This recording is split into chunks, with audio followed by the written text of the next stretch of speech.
அமைச்சர்கள் தங்கம் தென்னரசு மற்றும் KKSSR ராமச்சந்திரன் ஆகியோரின் வழக்குகள் மீதான உயர்நீதிமன்ற உத்தரவுக்கு உச்சநீதிமன்றம் இடைக்கால தடை விதித்துள்ளது.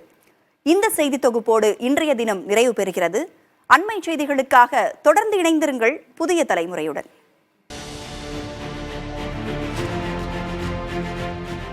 கடந்த 2006 முதல் 2011 ஆண்டுகளில் வருமானத்திற்கு அதிகமாக சொத்து சேர்த்ததாக அமைச்சர் தங்கம் தென்னரசு மற்றும் அவரது மனைவி மீது லஞ்ச ஒழிப்புத்துறை வழக்கு பதிவு செய்தது.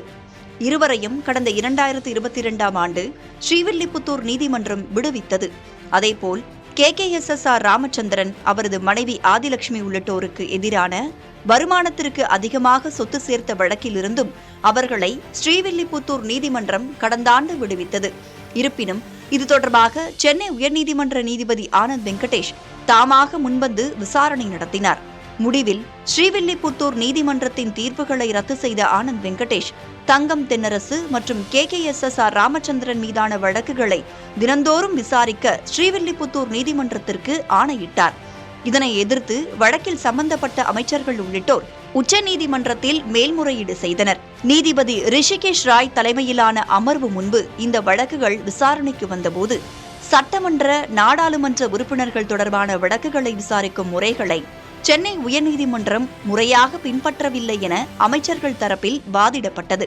சட்டமன்ற, நாடாளுமன்ற உறுப்பினர்கள் தொடர்புடைய வழக்குகளை 2 நீதிபதிகள் கொண்ட அமர்வுதான் விசாரிக்க முடியும் என்பது விதிமுறை எனவும் அந்த விதிமுறையை ஆனந்த் வெங்கடேஷ் மீறியிருப்பதாகவும் வாதங்கள் முன்வைக்கப்பட்டது.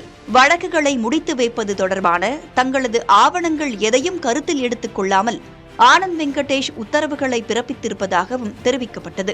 வாதங்களை பதிவு செய்து கொண்ட உச்சநீதிமன்ற நீதிபதிகள் இந்த மனுக்கள் மீது தமிழ்நாடு அரசு 4 வார காலத்திற்குள் பதிலளிக்க வேண்டும் என உத்தரவிட்டது. மேலும் அமைச்சர்கள் மீதான வழக்குகளை மீண்டும் விசாரிக்க உத்தரவிட்ட சென்னை உயர்நீதிமன்ற நீதிபதி ஆனந்த் வெங்கடேஷின் தீர்ப்புக்கும் இடைக்கால தடை விதித்தனர். இதனால் அமைச்சர்கள் தங்கம் தென்னரசு, KKSSR ராமச்சந்திரன் ஆகியோருக்கு இடைக்கால நிவாரணம் கிடைத்துள்ளது. புதிய தலைமுறைக்காக டெல்லியிலிருந்து நிரஞ்சன் குமார்.